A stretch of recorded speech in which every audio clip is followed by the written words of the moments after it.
everybody to our October sales meeting.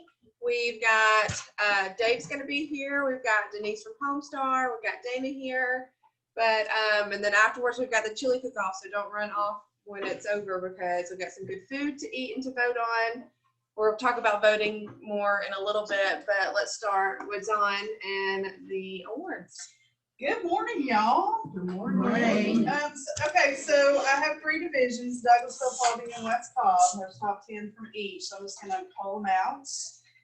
For those on Zoom that get an award, they are going to be in the back in the mail file folder for you guys to come by and grab. So from the Douglasville office, their number 1 was Alicia Hardy. Dennis Hankins, and Thomas,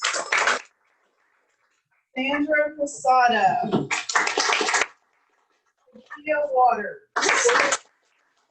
Sherry Langston, Corey Stampling, Christy Thompson, Andrea Alexander, Robin Pringle. All right.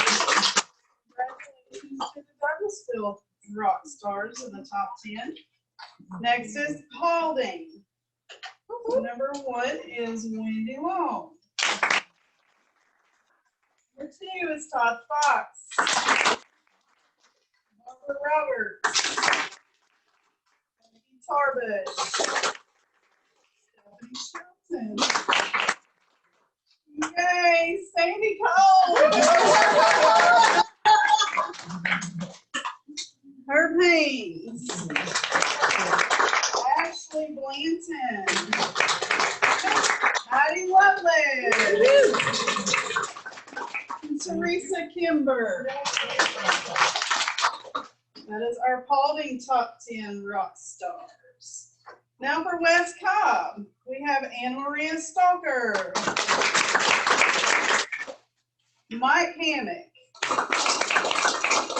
Keely George, Team Hay, Sean Delaney, Amanda Johnson, Penny Ballou, Ingram, Donna Green, Angie Carmichael. Congratulations, y'all, you rock. And just a shout out for our accountability every Monday at 10. We have accountability here. Leave your excuses at the door, but come and join us. It's awesome. Thank you.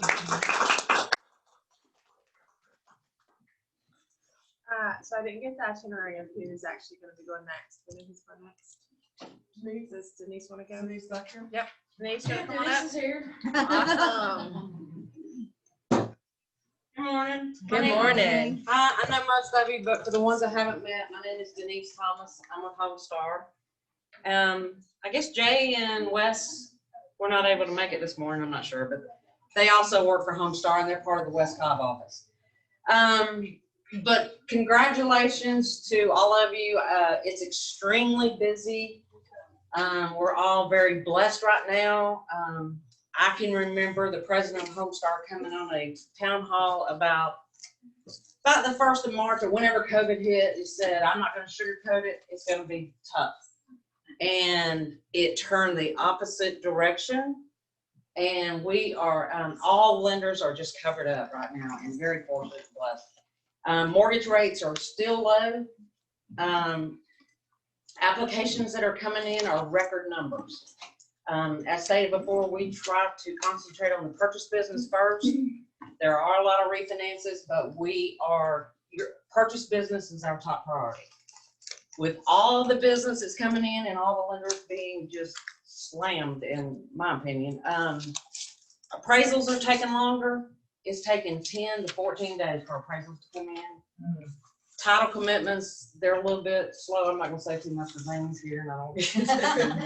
But It's tough everywhere. it is. The whole process is tough. Yeah. Be nice to your lenders. Yeah. So we're all having record months. Just to brag a little bit on Homestar, we closed $2 billion worth of business as of September. Wow. So the business is still there and coming in strong, and we appreciate our referral partners, and we're here to help you in any way we can. Just an update on some of the underwriting turn times. Georgia Dream, we checked the website this morning, they're taking 3 weeks. So if you got Georgia Dream applications that are, they're working on files submitted October 1st as of today. USDA, they're taking 7 days as of today. So once your lender gets through processing the files, we get it cleared, all the conditions signed off by our underwriting. It's sent out the door electronically to Georgia Dream and USDA, and that's when your start dates, your time frame starts. I really don't have anything else in the mortgage business. Does anybody? Sure. I heard something on the radio this morning about Freddie Mac Fannie Mae charging maybe a 0.5 point On the refis. on the refi. Yeah. So on the cash out refinances, Oh, cash out. the borrowers are getting hit with a little bit of possibly a 0.5 point on the cost for the interest rate. Okay. So you might still get a 3% rate or 2.875, but there's probably an additional cost if they want cash out. So the lender advertisement was using that as like, hey, refi now before this goes into effect. That's what they were saying. Probably. Yeah. Yeah. And once they get you locked, you're probably So it's not like you purchase. no. So yes, I Patty. heard you mention USDA as I was walking out of the room. We had a post on the Rockstars page the other day that said that a lender had told somebody at USDA was out of funds. I checked into that. Somebody actually called me and I checked into it with our corporate office. You know, every fiscal year for USDA, I believe it ends October 1st or somewhere around there. And they have run out of funds in the past, but as of right now, they have plenty of money. Okay. I know in the past when that came up, we would still get our conditional commitments. And I believe they even worked something out to get them funded so that when USDA did open back up, we had the money. But to my knowledge, there is no money, no shortage of money with USDA. Denise, could you talk a little bit about with the delays you're seeing because of the business, the busyness for you and appraisers? What should agents put as contingency timeframes for a financing contingency and an appraisal contingency? So what I'm seeing more commonly on the contracts is, we used to do 10 to 14 days. Well, that's just there's no way. So I'm seeing 21, 25 days for both. And sometimes we're not meeting that simply because your buyers want a home inspection, and it could take a few days to get an inspector out there, and then you've got to work through the amendment to address concerns, and they don't want to order the appraisal until it's all been worked out. So therefore, if our appraisals are taking 10 to 12 days, we're at our 21-day appraisal contingencies. So you might have to extend them. And is it true on FHA there's really not an appraisal contingency as far as the value, right? So on an FHA, the deadline for the appraisal contingency for protection of a buyer who's going to terminate and wants to protect their earnest money, if the appraisal comes in low, is the last contractual date of closing, whether that's on the initial offer or any extension thereof. But the issue is, it is for value. But if the FHA appraiser, and Amee, you might comment on this, or both of y'all, if the FHA appraiser mandates repairs, it's only that value as long as those repairs are done. So it's still not value. So if the FHA appraiser or VA appraiser says, yes, price is contract price, but you have to do these and these repairs. There's the new verbiage in the contracts where, on FHA and VA, we know that there's a place to negotiate in advance how much the seller is going to pay for repairs. If it's over that, the whole process, the seller has to get a third-party contractor out there, get an estimate, send that estimate to the buyer. The buyer and seller then have 3 days to negotiate through who's going to pay the overage of what was contracted for on the exhibit, and if they don't agree, then they can terminate. But again, that appraisal is not, it's not just value, it's value with those repairs if repairs are mandated. That's the same thing in conventional as well. So y'all have to be careful. I've just done a video series on all of that. It's required that if they do repairs, that the appraisals say that it's contingent on the repairs being completed. So it's an underwriting issue, and we've seen a couple of appraisals that have come in that don't have that language on them, but they are FHA appraisals. So I've had to go back to the lender and say, they're refusing to do the repairs, this doesn't have it on there, and they've had to get the appraisals corrected so that the buyer can terminate based on if not appraisal. So because they qualified for the loan, but they didn't, the loan value wasn't there, price value wasn't there. So be careful with that when you look at the appraisals to make sure it actually has that language on the FHA, so I've seen a couple that have not had it on. There is, for those of you guys using the GAR contracts, there is in the FHA and the VA loan contingency exhibits, right after where the buyer and the seller negotiate, I'm just gonna stay with this. Sure. Are negotiating for repairs, and you negotiate through that amount. There is the next paragraph that says what I just went through. If it's over, blah, blah, blah. That was in the conventional GAR exhibit. They took it out this year, but they made that same verbiage a special stipulation. You guys have got to make sure you know what lender your buyer is working with. Hopefully it's Homestar, but especially with the bigger banks like Wellstar. Wellstar is the biggest one that I've heard issues with. I'm sorry, Wells Fargo. Wellstar's a hospital.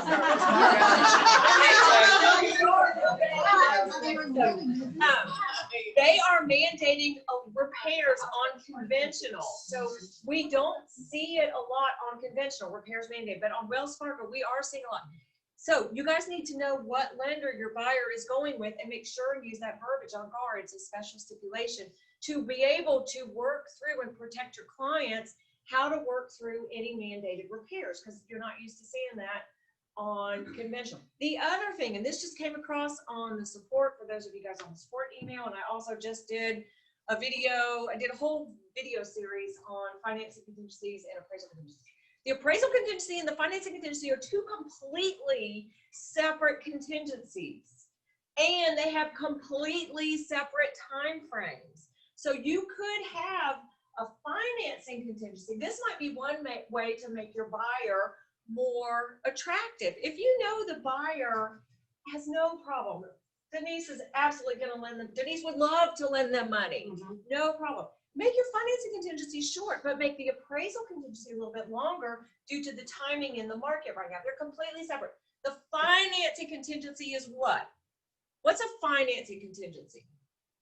It's the time period they can find out if they can obtain the loan. It's the time frame that the seller gives the buyer the time to go convince a lender that the buyer is worth the risk. I'm going to pay back. It is an assessment of the risk of the person to pay back the loan. It's an assessment of the person's handling of their money. What's an appraisal contingency? An assessment of what? The house. Not if I'm going to pay it back, but if I don't pay it back and I go into foreclosure and I welch on my obligation back to the lender wants to hedge their bet a little bit. Okay. I think you're a good enough risk, but if not, if for whatever reason you stop paying me back, I get this back to sell. So the appraisal contingency has to do with the value of the structure, the land, the market, blah, blah, blah. The financing contingency is an assessment of the risk of the person. They're completely separate. They're related because you have to make sure you have to get a good sense if I'm gonna pay you back or not. But just to hedge their bet. If they don't, then I'm going to have this that I can sell to pay myself back anyway. But they're separate contingencies. They're assessing the risk tolerance, so to speak, of two different things, and they have two separate time frames. So they don't, a lot of times we see them the same, and that was the question that came across the support email last night. But they can be different. So like I said, if you've got an A-paper person who you know is no problem, then you can make that financing contingency short and make the appraisal contingency a little bit longer.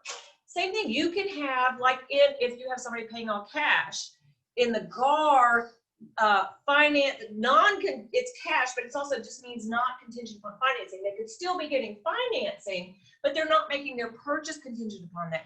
You could still have an appraisal contingency on that. if the person wants to make sure that the person wants to make sure that if they go to resell it, they're going to recoup their money. So they're separate things, and based on what we're hearing from Denise right now with this market, you want to address them a little bit differently to maybe make your buyer's contract, your buyer's offer a little more attractive to a seller because we are in a competitive market. And right, I've had and you might want to check with who your lender is. Right now, we're not able to submit a to be determined is what we call it, a file without a property to underwriting just because of the volume.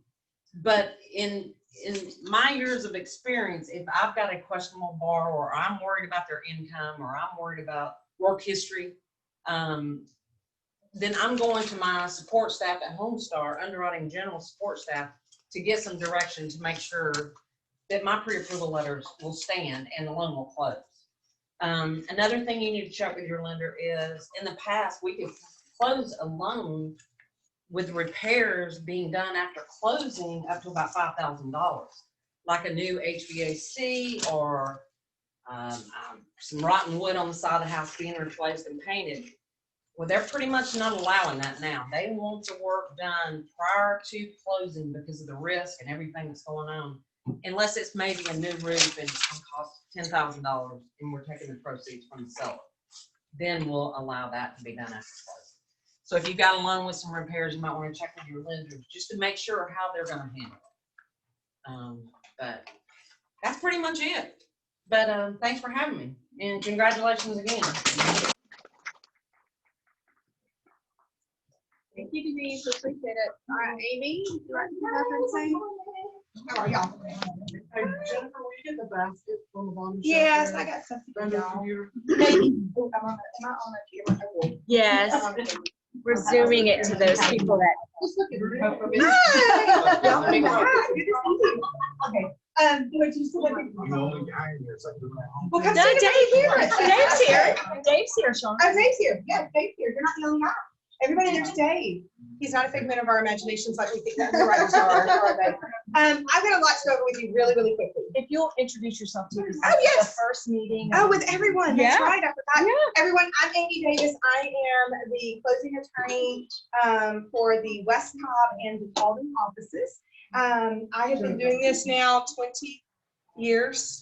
Lord have mercy, that seems weird because I've known you almost the entire time, right? 20 years seems like a long time to be doing this, but some of you have been doing this a lot longer than I have. And my office is right off of Dallas Highway, so not far from here at all. I'm going to go over a couple of things with you. I gave you 2 pieces of information. These are for you, and I'm sticking a whole bunch of extras in the back for y'all. You can use them for your buyer folders for them. It gives them some information on why title insurance is important. And the other one is handling their wires for closing. It's just a card to kind of give them a little bit of how you do this, what you need to do, how to handle your wires. There's also one bit of information on there I want you to be aware of. It actually has the website. If your buyer's funds are ever absconded or sent to the wrong place, this is where you go to file to try to get their money back. So they need to go onto that website, file where the money went, all of that information. They'll need the routing numbers, all that of where it ended up going to, so that the federal authorities can get involved and try to get that money back into their account and get it back to the right person, okay? They have a really high rate of success if they know about it in the first 24 hours. So your buyers need to be calling when they send a wire. They need to be calling the law firm to confirm it's been received. Give it about 2 hours, and then they need to call and make sure it's been received by the law firm. If it hasn't, they need to go back to their bank and find out where their wire is and make sure it's been released. Just so y'all know, the big banks are not releasing the wires immediately. Many of them are holding the wires until 3 or 4 o'clock in the afternoon to release them, especially if they're a same-day wire. I just want you to be aware of that, because if they have an 11 o'clock closing and they sent their wire at 9 o'clock that morning, we may not get it, depending on who the bank is. On our instructions, it says to make sure that the manager has actually released the wire. We're finding a lot of them are not releasing the wires. Okay, so just so you know, we're trying to get through this with y'all. Have them bring their wire instructions to closing, their wire confirmation. It has the details of the branch that released their wire on it, so we can call and find out where it's at. And we do that regularly. Yes. I'm gonna say also, I've been told that like like say they're doing it with Bank of America or somebody, Mhm. if they have to go in person, Yes. to make an appointment well in advance in case. We're hearing 7 to 10 days in advance. And a lot of the Bank of America's closed their location, like the one right here in Hiram. Almost all of them. Yeah, I mean, every time I drove by there, it's a line of like 11 people out the door, so Oh. I'm sure there's other. But then my client said that she could have probably done it online. Well, here's the thing. You have to be careful with some of these large banks with the online versus in person. Most of the online transactions are what we call ACH transactions. The problem for ACH transactions is those can be disputed and withdrawn. We've had a couple of attorneys in the state of Georgia hit with this, where a buyer disputed it and said there was some kind of fraud. Well, the fraud was being alleged against the seller for something they didn't disclose, and they've withdrawn money back and held money back to dispute it, and they can do that for up to 6 months. Most law firms do not take ACH transactions. They only take true Federal Reserve wires from one bank to another that go through the Federal Reserve. So most companies, and not all wires have to go through that, but just so you know, most law firms only take bank wires and not ACH. Many of them have a ACH block on their accounts just due to those kind of situations. So I would highly recommend that they call their branch well in advance and don't rely on that. Because we had a client yesterday who went to wire their money and they called them about 15 days in advance. They said, just give us about 4 days notice and you can come in. They really needed 7 days notice. So we had to actually delay the closing because they couldn't get their wire out because of their bank. So just be aware of those things. As far as timing goes, this is a really good indication what we're seeing in our office. I will tell you right now, almost 50% of our closings are not closing on time. Not due to anything, but we can't get a loan package. And that's just due to the pure volume sort of bottleneck transition we're seeing with many of the lenders. We had an office meeting a couple of weeks ago, and one of the things that we actually discussed was we were trying to get ready for Friday, Thursday and Friday, to see what we were going to need to do to accommodate some of the closings that were going to happen on Monday. And we were talking about it, and one of the comments from one of my staff members was, well, I doubt this one goes because it's the first time we've scheduled it. Because this is so much of what we're seeing right now. So it's just a good indicator of what we're seeing with closings. Those of you that are listing agents, I want to highly recommend this. Don't just take the quickest close transaction, because we're delaying so many of the transactions that the sellers are getting really upset and really frustrated, because had they had a realistic time that this is really going to be a 40-day close and not a 20-day close, they wouldn't be so irritated right now. I think you need to set the expectations with the realtors, that especially for the buyer's agents, with the listing realtors, that all the lenders are telling you it's a 30 to 40 day close right now. And even though some of them can still get them done sooner than 30 days, why not allow your seller the time to do it right and not have to potentially move it as many times? We're seeing some closings go as many as 3 extensions. We've had some that went 6 extensions on closings. Just because of it just being bottlenecked within that lender's stuff. And then the buyers are afraid to move it to another lender because they're afraid they're going to be starting over with the same situation. So I just want to say that to you guys. Make sure that you're looking at it. Make sure you're dealing with a lender that is closing their purchase sales priority, making sure that those are the priority for them and not just first loan application in, first closing out. Because that's really delaying and sort of bottlenecking a lot of the industry right now. A couple of just really quick things. We have on the internet the title CE class that I did a while back. Yes. It's on there. There's some really good information. We're seeing a lot of people come up with estates and probates. If you need a sort of a little go by of what we need, shoot me an email. Basically what I need to know who can sign for a probate is I need a copy of a will if there is a will. If not, I need the petition that's actually filed in probate. What the petition does is it's the form that they fill out, tells me who all the heirs are. And that way I can see who the heirs are and everybody that has to be associated with it and whether or not they have been sent notice of the filing. And then I need any orders that were given. And just because someone is appointed as an administrator or an executor does not mean they have the right to sell a property or the authority to sell a property. Okay, I just want to say that right out. Just because they have an order does not mean they can sell property. One other little bit of information is not every law firm is doing full 50-year title searches. I don't know why. A lot of them are doing online title searches. They're not reviewing titles back in the chain. They're not reviewing prior probates. We have an interesting situation that we're dealing with right now. We have a gentleman who is the executor of an estate. Is a power of attorney for his dad. His dad passed. We just had to get him appointed as executor of the estate. He had closed 7 or 8 transactions before coming to me by use of a power of attorney after his father had died. Oh my God. Hello. He was never once asked whether or not his father was still living. He was not asked for any documentation as to whether his father could sign a new power of attorney, specific one to that transaction. He wasn't asked for doctor's notifications that, you know, he's unable to sign a new power of attorney, nothing. And he sold multiple, and I looked it up on the website, and he has sold multiple transactions since his father died. We had to get him filed as an executor on the estate. One of the big issues is there was no will, and they had not been giving one of the siblings money because he had borrowed a huge sum of money from his dad before his dad died. So they had been taking the sales and dividing them into the others to pay back until he had paid back his son. They didn't have authority to be doing any of that.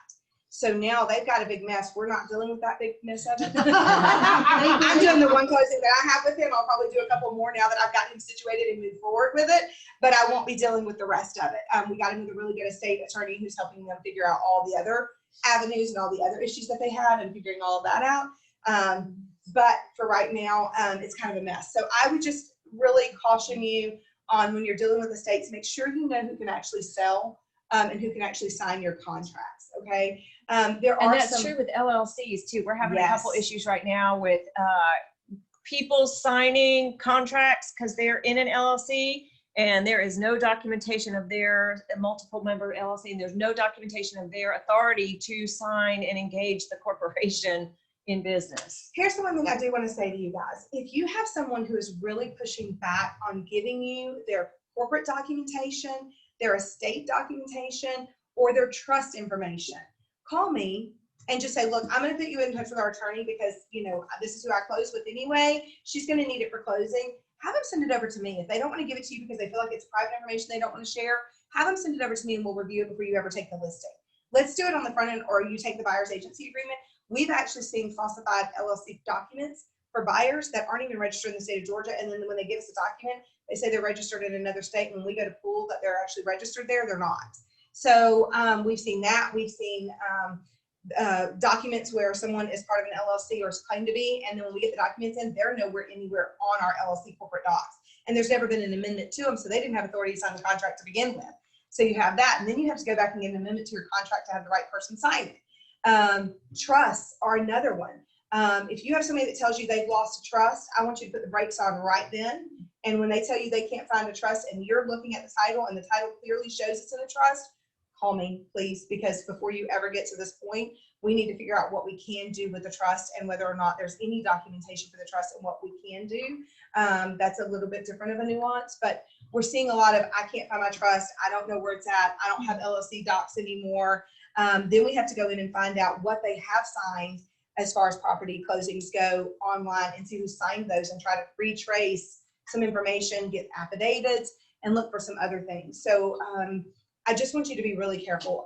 One of the easy things you could possibly do, if it's properly registered with the Secretary of State of Georgia, is go to the Secretary of State website, do a business search, and see who the officers are, see who the registered agent is, see if it's the person that you're dealing with, see if it's one of the CEO, CFO, or secretary of the corporation. Are you dealing with somebody that's actually listed? That could help as well. Not always, but it might be a good avenue that you are dealing with the right person, okay? A couple of other just really quick things. We're in the middle of tax season. Please be cognizant of, we have to collect a tax bill if the tax office is not showing that they're paid. We have to collect it. Even if their lender is saying that they have sent out the payment, and here is why. A lot of the lenders take the payment out of their escrow account and stick it into another account fund to send the monies out via electronic transfer, because they send them electronic transfer to the counties. So a large bank may send a payment for a couple of thousand properties in one electronic transfer with references to the parcel ID numbers they're paying, okay? Just because they've transferred it to get it ready to send out does not mean they've actually released it, okay? And until the county shows me that they paid it, I have to collect it. It can also create a shortage in the escrow account from the seller, and we hold it. So what we'll do is we'll hold them for each municipality. We just sent Kubat in. What we do is we hold them until about 2-3 days before they're due, and then we check to see if all of them have been paid. If what hasn't been paid, we send in to avoid a late fee being assessed. Those who are paid, we go ahead and recut the check back to the consumer once we make sure that their wire has cleared out of our account for their payoff. So just to make sure there's not a shortage, just to make sure that it's being paid properly. I do try to hold the checks as long as I can on the tax bills to make sure if they tell us that it's been paid. to see if it clears before our check does, so they don't have to wait longer to get their money back. We try to do that whenever possible. But make sure they understand that if it's not posted, it has to be collected. Because if there's a shortage, guess who has to take care of all of that and go back and try to collect it back from your seller? Me. And I don't want to have to collect it back from your seller at all. I don't like calling people asking for more money after closing. Any questions for me? Anybody have any questions? Anybody online have any questions? Anyone in the room have any questions? For those of you guys online, you can type them into the chat or unmute yourself. That's a mighty big computer. It is a big computer. She's a gamer. She's a gamer. That's what it is, right? If y'all seen the screen in my office, it's very large as well. It's huge. Game? Yeah. I can't imagine. She has Plays any those spare time. Corvette racing games. Oh, the Yeah. one Well, there you go. that might There be you go. appropriate, right? Okay, I need the, do you want to go ahead and draw? Law office again, Amy. Oh. You'll just introduce yourself. Oh, again. Davis and Associates, attorneys at law. I'll type in Amy's contact information. It's Amy Davis.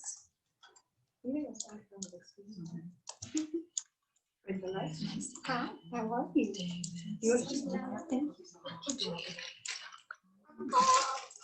There were two people that owed them from the last meeting. Who were they? That did not come out of the office to pick them up. Were you one of them? I think you were one of them online. Was that you online? Yes. You were one of them? There were two people that, also owed one that did not come out of the office to pick them up. You know what though, Amy? At the closing, when you gave me a cup, you gave me a purple one, and I was like, you intentionally did that because you knew it was going to one of the ladies in my house, didn't you? Picking them up. Yes, absolutely. Was it purple? Oh, you got that lilac color. Lilac. Yes, you Yeah. did. You So got the I go lilac home, I'm like, look at my lilac color. And the girls are like, give it. color. Did that really? That's funny. Sandy. Sharon has one You of got a big those. one? Okay, you have one too. Hey, this is my breast cancer awareness. Oh, you gave it away. I'm teasing. Huh. She has one. I have one, so I'm gonna donate it. You have one, don't you? If you Yeah, don't we take both- it. Do you have one? I'll get one. I deserve one for holding the baskets. Why don't we just have I an just arm told wrestle Sandy. for it? You told him you get to sleep hers out. Leave hers out. Sean. Okay. His lilac is good. Do you want to wait when you come out of the office, get a silver one? It Just do doesn't that. matter. Just come out of the I've office. got a cup, so When you come out of the office, just do the we silver. have plenty of cups. But those cups are. Dawn asked. Oh, yeah. There you go. Hi. She gets a lot.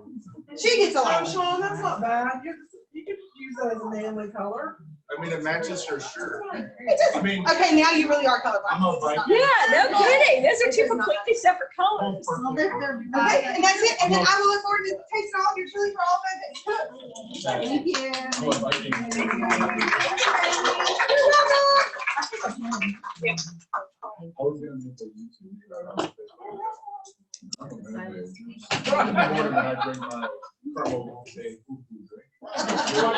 Davis and All right, Associates. next we're gonna have Dave. He's gonna come in. Dave, I've got a couple of PowerPoints. Yeah. I've got a couple of pictures that you may need, so just let me know. All right. Hello, everybody. I can use it up Long here. time no see. Long time. Hey, guys, online, how are you? All right, so I'm so excited to present this to you. This is my hand scratching. This is just hand drawn, and so I've spent I don't know how many hours on it. A lot of erasures, I guess they call it when you erase all the time. So I brought the original ones too, so you can see. But I'm going to show you the office that we're going to build in over by, well, we're calling it Pinnacle, but it's over by the hospital. So it's right past the hospital on Bill Caruth. Great, great, great location. And so this is kind of, it's, if you go to the hospital from here and make a left, there's two subdivisions over there. So we're in between the two subdivisions, and it's being cleared right now for Full Turn Church. So Full Turn Church owns the whole thing, but there is a road, go back to the road if you would please. A road that cuts through, like it's a driveway that comes through, and it connects to the subdivision next door. It's also going to connect to the lot behind us. We're not sure exactly what's going to be going over there. You know, it's for sale. We've heard some rumors that it might be senior housing, or not senior housing, but 55 plus, you know. Definitely not senior. Right, exactly. Yeah. Youth housing. Yes. I think adults. Yeah. Thank you. That's what I was looking for. So anyway, so right now it turns here, but it's going to go straight back all the way to this. And this is a large parcel over here that they're talking about doing some things. But the hospital keeps gobbling up everything around it, so it might be medical kind of buildings as well. So I'm not really 100% sure. However, we are right here at the road, at the very front. We have road frontage. There's nobody in front of us.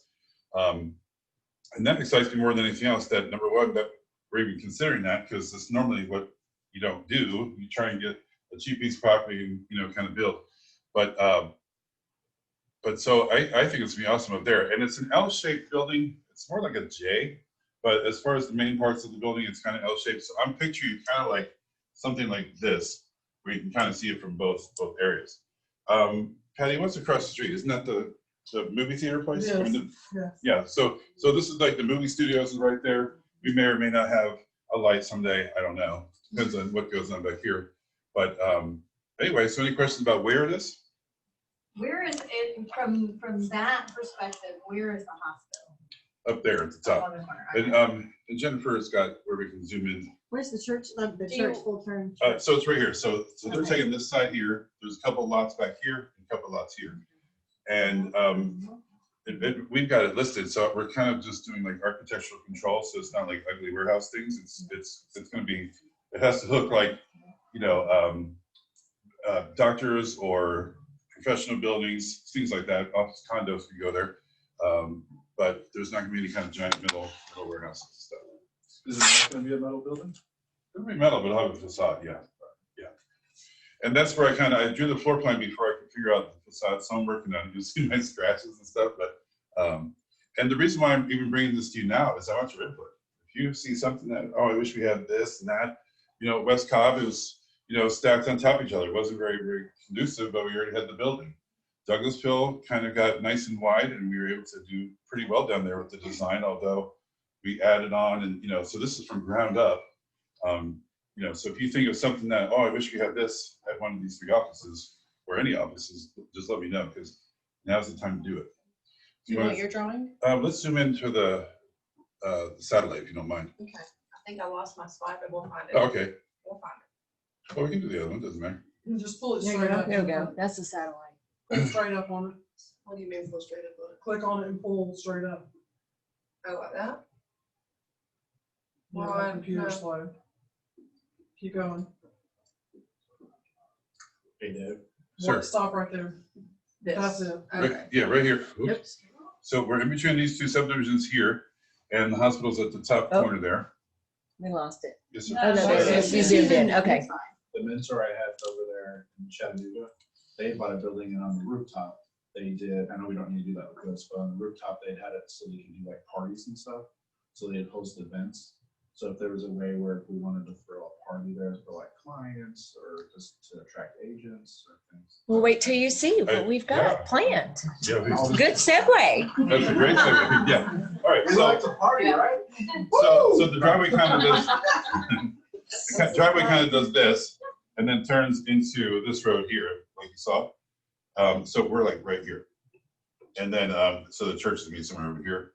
The pond is back here, the siltation pond. So there's a couple of lots elsewhere, and then this is all for sale.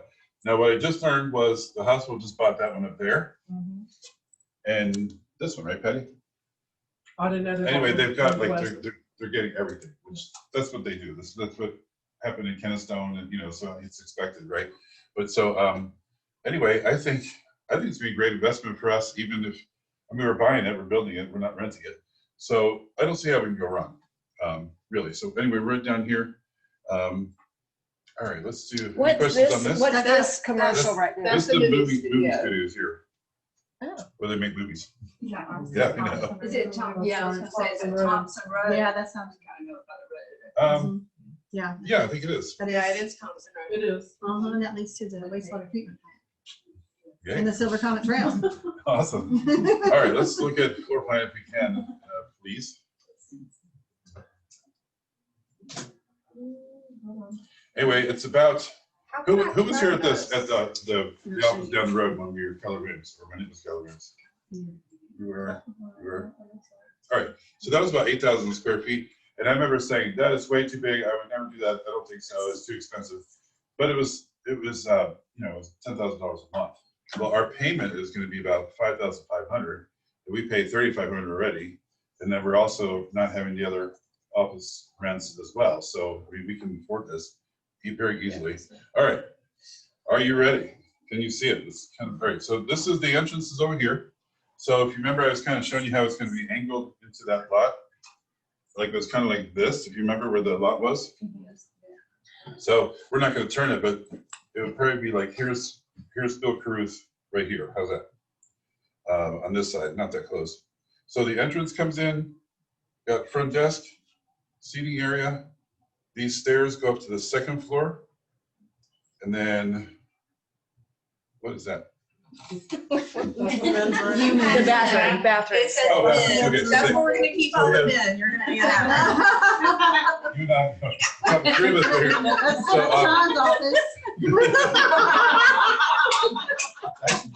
That is true. So yeah, two nice big bathrooms there, restrooms. The training room, it's bigger than about this 6 times the office. size of this one. You know, it's really good. So training room there. So this is like a hallway of single offices. And if you go like Brandon's office, we measured that as 10 by 8. These are 10 by 10. When we built this, we were kind of following the guide from the old Keller Williams office. And their model is different. They squeeze everybody in, and you know, and we were trying to do that too, and it just doesn't work, you know. So these are normally 2-person offices at other companies will say, or our previous model, but these are now 10 by 10, which is a single person office. And every single one of these offices has windows. Yes. These 3 up here do not necessarily have windows, but I'm going to put some glass in there to be able to look into the training room. And this is a whole bank of windows over here. So who's been to Powers Ferry? Okay, so you know how we got the whole wall of windows? It'd be something like that. That's very, very expensive. So it might be a bunch of, you know, 6-foot by 6-foot windows instead of the wall. But all right, so you come in. Here's like what I would call a pre-function area, because I used to be in the hotel business. Here's the banquet hall. It's the training room. And a couple high top tables. We love this area here. I think we'll have some high top tables there. There's several of y'all that go to the offices and sit at those and just do some work. So we'll have those. So different seating area kind of things. Here's an open kitchen with even places you can sit and do your laptop there, or you can eat lunch or whatever. All right, so conference room, and like another 2 conference rooms here and here. This one, Amee, that has your name on it. Where did Amee go? Yes. This one has your name on it. Conference room here, if you would like to.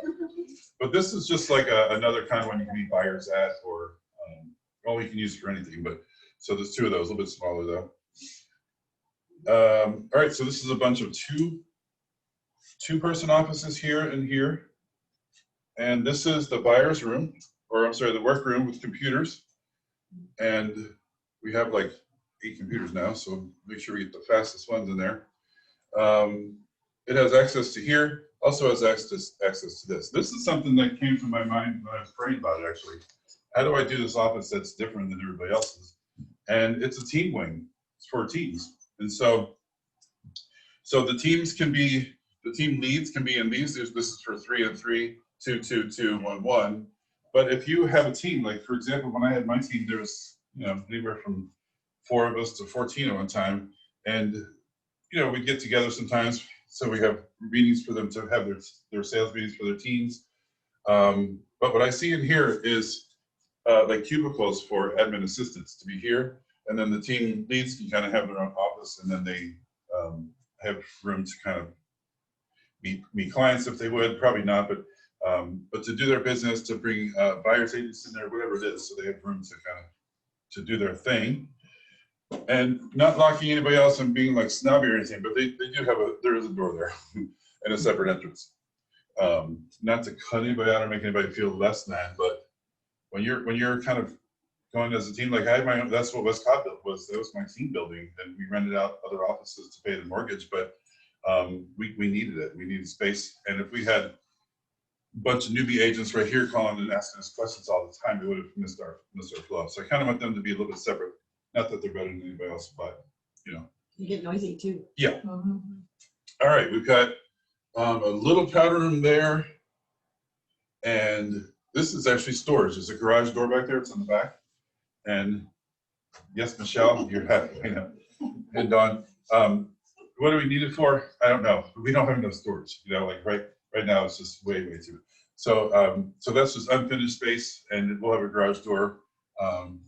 Each park Sean's portion there. Nice. Yeah. All right. So one of my favorite things is all right. Here's our outdoor living area right here. That is a covered patio. For parties. Outdoor grill. High top counters. You can sit out there and do some work. We were just talking about that yesterday, a couple days ago. Outdoor seating, outdoor dining. I think I said grill already. Outside refrigerator actually. And so you guys, the Paulding office is so social. I mean, really. And so I think with everybody coming together, and Douglasville was too. And so I feel like coming together, we're going to be able to just really be able to just kind of have a great sense of community. And people like to be plugged in. Some people don't go to church. A lot of people don't go to church. They don't have that sense of community. And so I feel like this is it for some people. And so very excited about that. So there's a way to get through it from here by the kitchen. There's a walkway right there. From the team thing, there's another walkway, trees, and we're gonna have a bench for Dana right here. Yeah. Yeah. When you call her, hear the bird chirping, that's for sure. That's right. Second. When she says when they call and they hear the bird chirping, I'm outside. Yeah, you can do videos out there if you want to. We'll hear the birds and No stuff. dog. That's right. Yeah. That's right. All right, so we saw the stairs going upstairs. Let's go to the next one, please. I don't remember what I wrote. I think it was just kind of describing what I just said. I think I hit them all those notes. All right, so you go upstairs. There's only like, I'm just kidding. This is all open to downstairs. And so there's open rail here. This is open rail. So sitting area up there, and then a bunch more single offices and a couple more twos. I'm not doing an elevator. It's $70,000. I think we can spend somewhere else. We have plenty of offices down at the main level.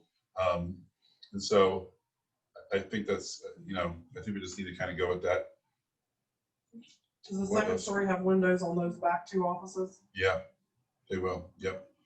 All right. So here's my design. This is where I'm having a hard time. But it's not to the outside. That's in the middle of the hallway. This right here? Yeah, those two. So this will be an outside wall here. Right, but it's not to the outside outdoors. It's not going to have windows to the outdoors because it's not on the outdoor wall. Actually, it does, unless I'm missing. Here and here. This is still building. Well, it's going to come down to a single story there, so they can have. Okay. Oh, gotcha. But I'm going to put these ones on the front, and then these will be on the back. Gotcha. Okay, cool. Yeah. Sorry. No, it's all right. So the powder room upstairs too. But this is kind of like two-story right here. So I got the windows going on there, maybe some awnings. I'm just kind of playing with this. I'm sending it to an architect if anybody has a good referral. I tried Mark Freeman. I don't know if he's going to do it or not. Because this is I'm not really good at that. I don't think. I've got a floor plan designer, but he's not an architect. Good. Oh, you do. Well, I've got the. Associates is really good at it. So maybe kind of pricey. I don't know which budget you want. I think everybody's pricey. Yeah. Profit Associates is really good. Okay. I got cheap. Okay. Well, thanks. I'll get those numbers for you. So these are just fake windows because that's the bathrooms behind there. They're fake windows. So I don't know if it'll just be.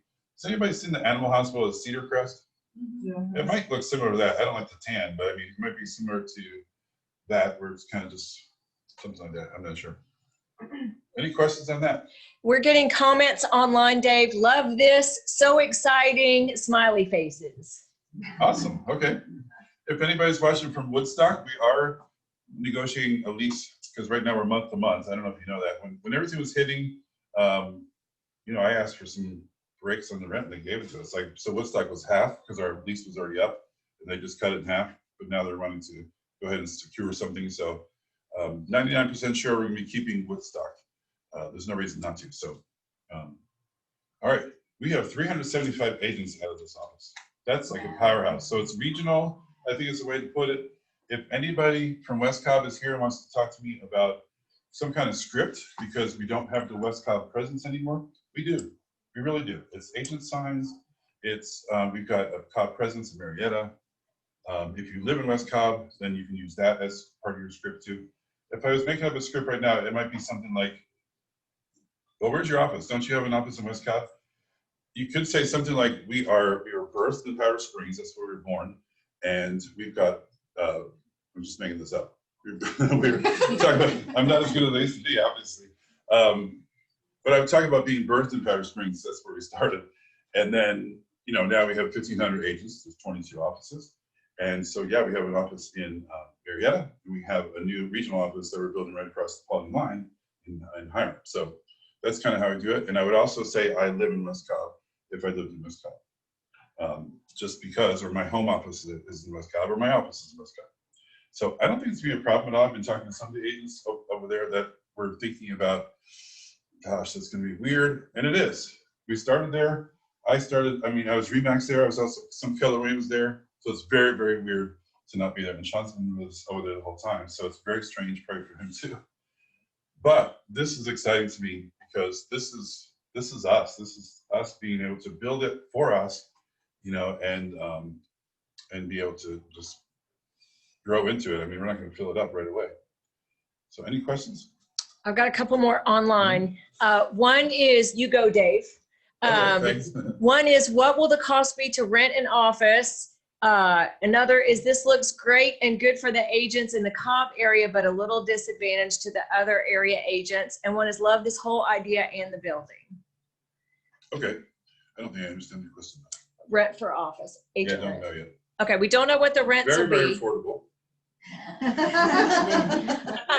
I'll just comment a little more on the area presence, because I've had the advantage of being at the Douglasville. I go around to all the offices. And so you guys know, in Metro Atlanta, not only for y'all as real estate agents, but people that live, work, and play here in Atlanta. Do they live, work, and play right in the same area?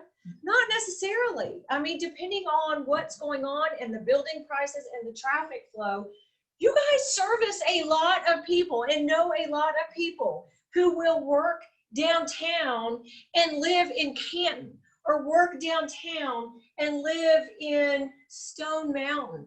You guys, we are not, unlike other parts of the country or even other parts of the state, are not only y'all, but the people that are buying and selling houses don't necessarily live where they work.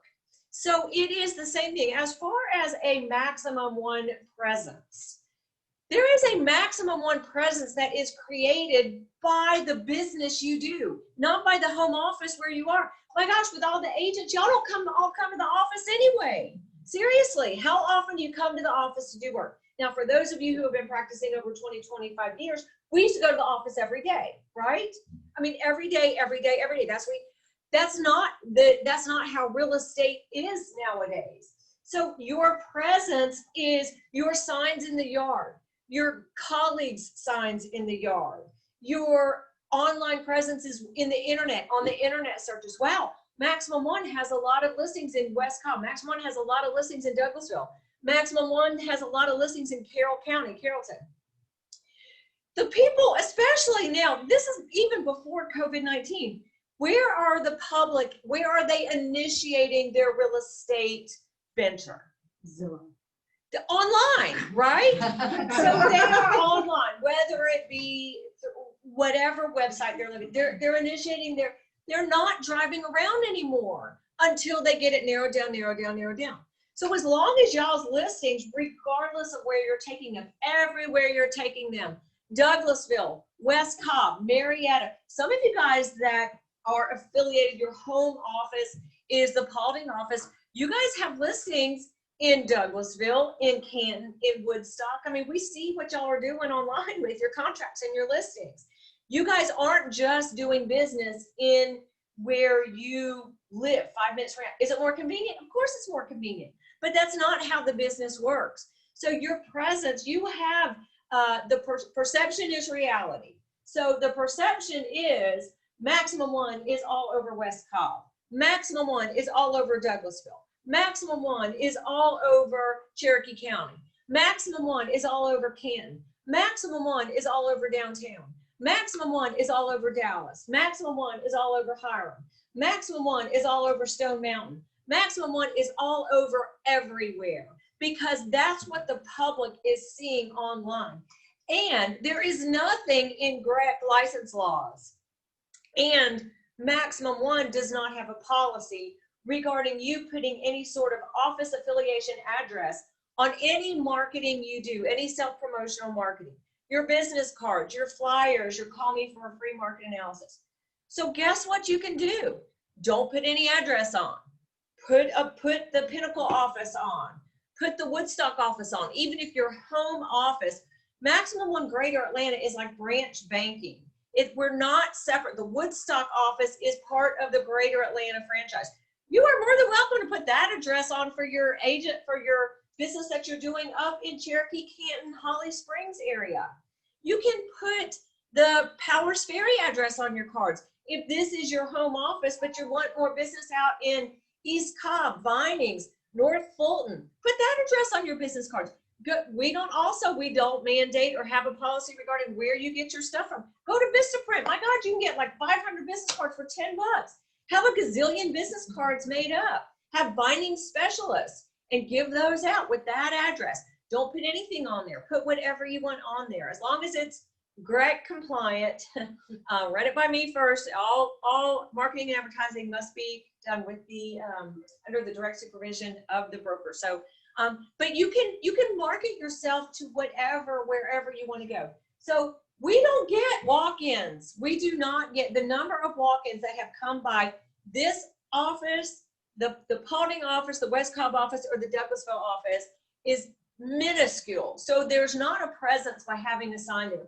A convenience issue is one thing, and to address the convenience issue, you guys, we have created stuff, and the whole value, one of the value propositions that Dave has so masterfully created at Maximum One is you can be as virtual or as traditional as you choose to be. And we have enhanced the virtuosity of capabilities for you guys with BankShot, with the remote earnest money deposit. BankShot, you can deposit your commissions, with mail, with paperless pipeline, with a whole variety of things. We've had agents, I don't know if y'all are aware or not, we've had agents in Augusta. They never come here. We have had agents, I think Savannah. So that's pretty virtual. Columbus. So we have agents all over. So anyway, I just wanted to try and address some of those issues that come up, and I don't think I think it's a convenience issue. I don't think it has anything to do with your interaction or the Maximum One presence as far as the public is concerned. Sean? Yeah, there's a brokerage out there that doesn't even have a brick and mortar. There are a lot of brokerages out there that do not have a brick and mortar, an actual physical building as well. Well, and then Zoom actually completed our virtuosity-ness. You know, as far as coming to sales meetings, like we're getting more online for our training classes than we ever even thought of having inside of rooms. I mean, hundreds are doing Zoom CE classes and things like that. And so we stay cutting edge. Dana was on the phone with GREC as soon as COVID was thinking about getting those things approved to get online, and we were the only ones that I know about. Still to this day, I don't know anybody else that's being able to give credit for the online courses like that. And so, yeah, so thanks for saying that, because they really, they are. Oh, there are. Well, she was first. But we were the first, yeah. Just like we are with the GAR forms and all those classes, Gosh, you can fill up those classes a little bit too. Yeah, 2021 GAR changes, CE classes start in December. I don't have them on the calendar yet, but will. Yeah, the Train the Trainer, is that? Train the Trainer, I'm signed up for the classes November 30th, so I'm gonna take that, turn around, and we already have our CE class approved for 2021 GAR changes. I just have to write it, write the content. Yeah, so we really do try and stay ahead of the game with that too. And that is one of the things, one of the reasons why we're combining these offices is I just have felt something coming, like just not to scare anybody, but be ready for a correction. be ready for some kind of downturn because it's just overdue and it's going to come. So for us, I want to make sure I keep your fees exactly like they are. Oh, thanks. I want to be able to keep your fees exactly like they are. We've only gone up, I think, once or twice. George MLS went from 17 to 20. We added our franchise fee of $10 and something else. E&O goes up once in a while, but so we really, really focus on trying to keep your fees down, and that's something we're very proud of. Any more questions for me? Any questions online? Let me talk. Let me go back to. Let me talk about it. Go ahead. Time frame. Time frame. Oh. Yeah. Yeah. We know how that goes. I don't know. I mean, I'm working on the plans diligently right now, and I'm trying to find an architect. Talking to a couple GCs already too. I don't know. The lender said we look good so far, but they have to have all the plans and specs to submit. So they don't see a problem with the loan, so that's a good thing. I would like to be in there by next summer, but really next spring. You know, I want to get in there tomorrow, but of course it's not going to happen. I do not know. It's a great question. So I think once we get the plans and everything submitted, then the lender will kind of dictating that. I'm going to say by the summertime. That's the target. We'll see. Yeah. And summer is when? When do I have to? When's the last day of summer? Yeah. August 30th. Thank you. Yeah, thanks. Labor Day. Hey, one thing, you know, I just talked about something scary about a correction and stuff. I do not want anybody to be scared. And then one of my favorite brokers, probably my third or fourth favorite broker, this is number one, number two, was Charlotte's Deed with Remax. And one time she made us all stand up, and I'm not going to do this to you, but she made us like say these things out of her mouth. And she said, I will. We all said, I will. But we said, so I remember saying, I will not participate in any slow seasons or recessions. And she goes, I believe that. And we all said it. And she goes, now I want you to say it like you mean it. So we said it again. And she goes, did everybody mean it? Because I'm not really feeling it. She kept on doing that. So we said it one more time. And again, I'm not going to do it to you. But because I said those, I'm convinced that I've never participated in those two things. 7, 8, 9 was very, very hard. I didn't lose my house. We didn't lose the office building. You know, I didn't say, and so I would probably add to that, I would not participate in crashes. I think I would probably add that to my statements now. What are those called? Affirmations. Thank you, yeah. Or pandemics. Yeah, but seriously, I would just encourage you to look in the mirror and say, I don't participate. I'm not going to do that to you. But it was amazing. So keep that in mind. You have power in your words. If all the who watched The Secret, that spooky secret movie? Anybody? Yeah, it was very, very secular. But the secular version talked about the universe, this and that. But all of the religious books that we know of all have things in there about what you say, what you think. You know, so keep that in mind. I'm not going to get political or religious on you, but I do believe those things work. So no fear. Okay. So anyway, so that's again where this kind of came from. I did feel something coming. I had no idea it was COVID, so I was stashing money away last year to keep us going, and I'm still doing that because I was feeling like maybe a little something else. I don't know what. So you do not have to worry about us going under. This combining office has nothing to do with, oh, they're hurting or anything like that. We are actually doing very, very well, and this is just one of those things that's going to help enhance us. So, all right. A couple more, oh, go ahead. I just have one thing. I just want to say one thing to you guys, just with that going on. There are some changes in this underwriting stuff that we are seeing with a lot of last minute underwriting. Be careful about letting people move into your houses early with temporary occupancy. We're seeing a lot of loans get denied the day of closing. I've had 5 or 6 of them lately happen, where the loans were completely denied the day of closing or the day before. So, you know, that doesn't indicate that there's a downturn in the market or a recession coming. It just means that the lenders are super, super busy and they're not getting this stuff until last minute. We literally had a closing at 1 o'clock yesterday. We got the package at 12:45 because it just came out of underwriting, final underwriting review. So just be aware of those things going on, but that doesn't necessarily indicate something ominous is happening in our market. Yeah, and one more time, I don't want to scare anybody. Did you guys on Zoom hear what Amy said? Okay, you did. All right, good. Amy, have the courts upheld the CDC moratorium on evictions? I know there's huge class action lawsuits Yeah, and against it's them. been out here in Georgia. We haven't heard anything on it yet, Okay. so I don't know what they're doing with it yet. We will find out hopefully soon. I do know that many of the courts have opened up for jury trials again, so you're gonna start to see that coming back pretty quickly. Many of the larger courts that have been closed are opening back up, but I don't know what's gonna happen with that yet. I don't know. Dave, a couple comments. Congrats, Dave, on this project. It's good to see you. Appreciate all the knowledge and guidance. Max One is forward thinking. Thanks for all you do. Yes, The Secret is a great watch, very motivating. All right, thanks, guys. All right, so I don't know who's next, but I guess I'm done up here. Okay.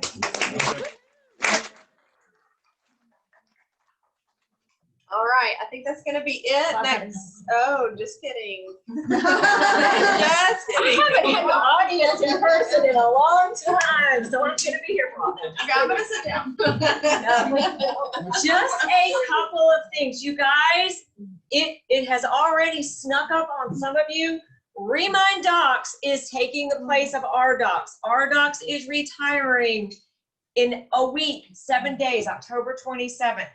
Please, please, please. I just attended a broker webinar on it yesterday. I took a Remind Docs CE class months ago.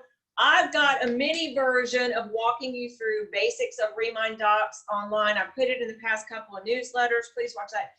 Go to fmls.com, go under training, they've got a ton of CE classes online, take their CE classes. If you go to my FMLS on YouTube, they've got a ton of training. If you just go to fmls.com at the top, you go to support, they've got a ton of training on Remind Docs. You guys start doing it now because you're not going to have a choice.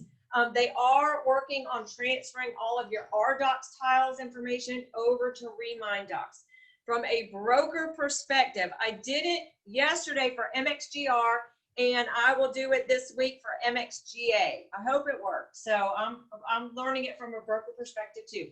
I have put on, so when you're in Remind Docs, you're going to have the folders available to you. GAR contracts, if you are an authorized user of GAR, the RE forms contracts, and then there's another file folder that says office forms or office, something that says office in it. So, well, it's not packages, it's forms. Packages are where you have put together a whole thing. It's just forms. I have uploaded into those of you guys that access everything through MXGR01, and I will do it for MXGA01. A lot of the commonly used maximum one forms, the affiliated business disclosure, wire fraud disclosure is in there. The commission share agreement is in there. The DA request is in there. The request for earnest money for closing, not for a DA, is in there. Service recommendations I just put in there. I think that's all I have in there now. If there are any other forms that you guys use on a regular basis, it's in there because it makes it easy for you guys to add to something, and then you can set it all up for e-sign through that to send to your clients and customers. Well, and you can, as an agent, upload your own. If you've got forms that you've developed for your own business, you can upload those into a forms folder as well, and packages. Correct. So please start playing around with that now, Amber. You know, I worked on one and did a fillable DA request. So out there in office forms, don't have the fillable version of DA request? I don't know, and the reason I say I don't know is because when you set it up through e-sign, I'll leave the fillable one still on the reference section of Paperless Pipeline. Yeah. On e-sign, I don't know how that's going to work. If I'll upload it both, and then y'all can just figure it out. Okay, because the other one works. I mean, there's two of the affiliated wire fraud business. One's fillable, one's not. Right. I only use the fillable one, not the other one. And then for the DA form, I don't even use that one because you can't fill it out online without manually sticking. Okay. It is. Yep. I will work on that. So I'll upload both of those, and I'll work on making the DA request form fillable. Regarding DAs, one issue. Yes. Okay. I was just going to ask you, in your class, did anybody, or did they address one thing that they had available in RDocs that I have asked and can't get a response for, is when you send something to someone else and they have a form field that they can fill out. Like when we do our attorney instructions to closing attorney, I'll fill out the 3%, but then when I send it to the listing agent, if I'm the buyer's agent, I leave that and leave that blank for them to sign with a form field for it to be required field to fill out. Now you can't do that. They don't have a way for you to assign somebody a field to fill out.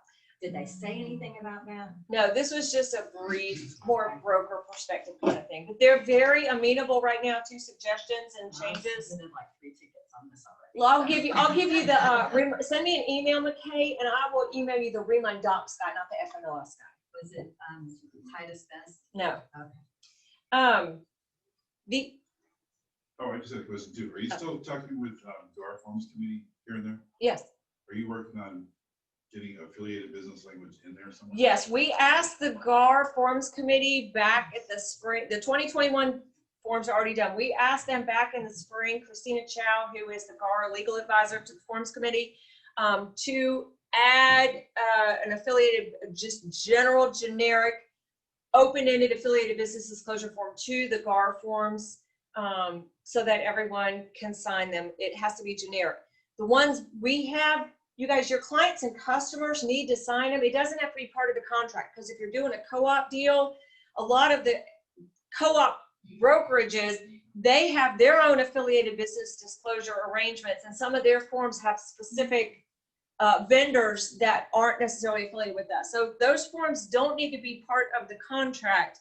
They do need to be signed by our clients and customers. We have asked GAR to add a general, generic one like ours is, so that it can be part, you can easily access it through that and make it part. Thanks. The other thing, Remind Docs, the other thing is please check the online classes.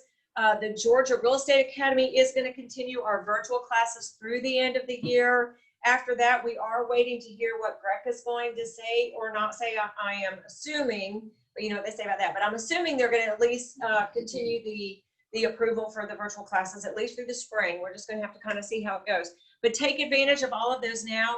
ADavis is teaching a class manana on fair housing. Yay! So make sure that is a very, very hot topic nowadays, based on everything that's going on. So definitely you will want to take that class to be able to demonstrate, should you need to, which I hope none of you need to, that you have in fact had training on fair housing. Very, very important nowadays to be able to show that on your record of CE classes. So please, please, please take that class. Something else I was going to say, but I don't remember. Hey, Dana, I'm Stacy. On the training, you know, when you go to eAgent Web and you can go and look at the training, can anybody, because I have people who aren't with Maximum One ask me about classes, and you give such good information on your classes and everything. Can they go there too? Yeah, so tell them to come to Maximum One and tell them to talk to Dawn Southern, who is the Director of Agent Growth and Career Development. So if any of you guys are doing co-op deals with a great agent and you think they would just really, really enjoy the experience here, please seriously have them talk to Dawn. She will explain more to them, and just it's nice having people that you like to work with. But yes, eagentweb.com is just a URL. So it's on there for anyone to access. And if you go to eagentweb.com and click on the tile that says training videos, I have been doing my best to record as many CE classes as possible. Now, if you go on there, so you'll see the name of a CE class, you'll see a link to a video recording, and then you'll see all the handouts that you can download their PDF versions. Now, you cannot get CE credit just for watching the video online. It is there posted for informational purposes and reference purposes, but the information is out there. Taking the class once every 3 years, they only get credit for it. Once every 12 months. 12 months, I'm sorry. I'm like, something. Sorry. Yes, so you guys also, there are a lot of y'all, just because it's a virtual CE class versus an in-class classroom, if you have taken it in class, like Amee is reminding me, you can only get CE credit for it once every 12 months. So that is by, it's not by topic, but it's by course number through whatever school. So make sure to check that. All of you guys have a login with Greg where you can check your own CE credits, or you can check with your qualifying broker and they can pull you up and see your CE credits. Another thing, and I put this in last Sunday's newsletter, if you are renewing, Greg will take your renewal money up to 4 months in advance. However, if you have not completed all your CE credits, they will inactivate your license right then and there, even though you have 4 months before it was really due. So do not renew financially with Greg your license until all of your CE credits have been complete, or you will be inactivated. And then once you do all that, we have to sign a form for you, send it back into Greg, and get you re-affiliated with the firm. The other thing is, I'm getting a lot of questions from a lot of information that has been in the newsletters. The Sunday newsletter that you get every Sunday by email, called This Week at Maximum One, it contains a ton of information. And after you are affiliated with Maximum One Greater Atlanta, especially with the other franchises as well, this is the method by which we communicate with you. So please at least take a glance at it. That's where we announce policy changes, procedural changes, new, exciting, wonderful things going on, parties, so forth and so on. So please take a look at that. If you're not getting it, please email me, Dana@MaximumOneRealty.com. It's right there and it went away.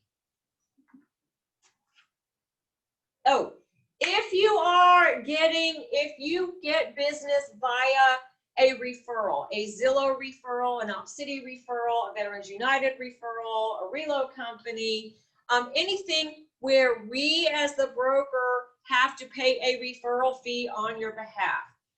We have changed the procedure for that a little bit because we've had some issues and we want to avoid running into these issues in the future.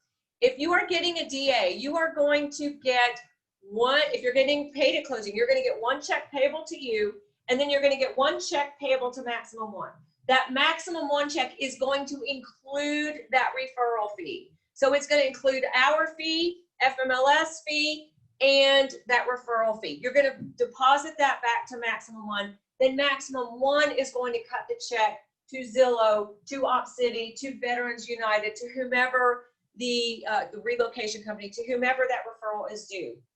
That way, as you guys have all heard me say, nothing's an issue until it's an issue. But that way, if there is an issue, we have complete control over finding out, was it cash? We'll have access to the front of the check and the back of the check.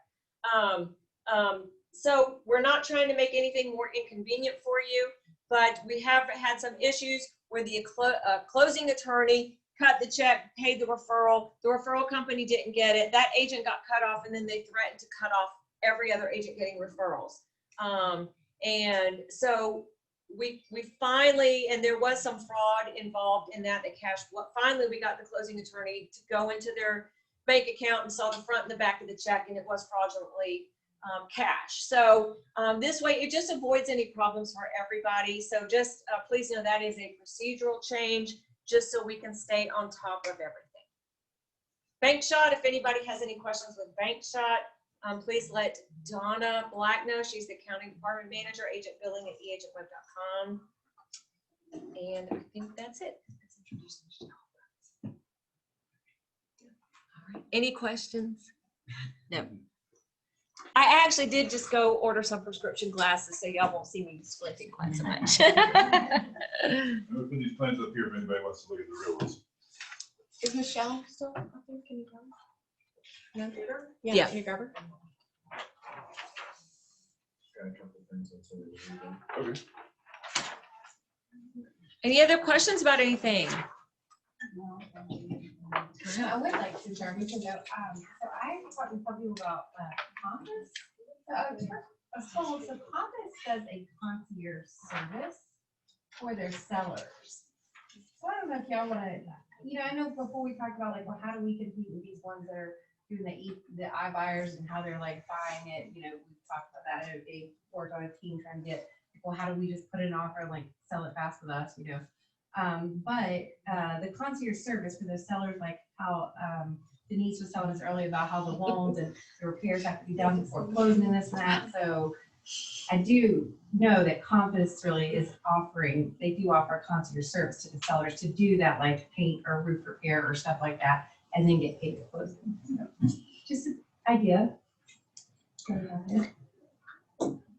We were working with some. Yeah, there's some companies, we did the, There's a cute Curbio. Yeah, There's the yeah, other guy too. yeah, so create your own concierge service, Amber. Okay. Yeah, we know something we've been like, oh, we have a thing with my. Yeah, market it that way and go connect with Curbio. And what was the other one, Lee? Tori, T-O-R-I, I can never last name. Yeah. Upsell, Yeah, upsell, something like that. Yeah. Upsell, Create your own. You guys are all independent contractors. You guys are all CEOs of your own business. So if that sounds like something that's attractive to you to differentiate yourself in the marketplace, to get listings, go do it. Okay.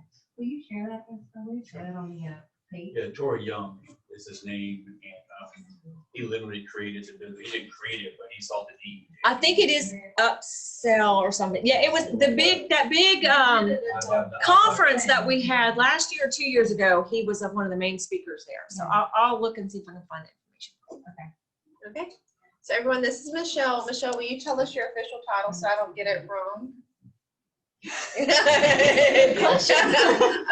or I think it's a CEO advisor. CEO that right? advisor. Okay. There you go. All right. And for those of y'all that haven't met Michelle, she sits right in front of the desk. She is the branch manager here and the CEO advisor. Anything else that you would like to share with the class now that you're here with it? Okay. Oh, probably not. Okay. But I look forward to meeting everybody I haven't met yet. So please stop by and say hello. You gotta say hello to the Hello, Zoom people. All right. Thank you, Michelle. Okay. Anybody else? Anybody? Okay. Awesome. All right. Let's get to eating some chili. So I'm going to go over the rules. You want to say? Yep. Sorry, Bye, guys. everybody. No virtual chili. So in the very front room, at the very front of the office, towards the right.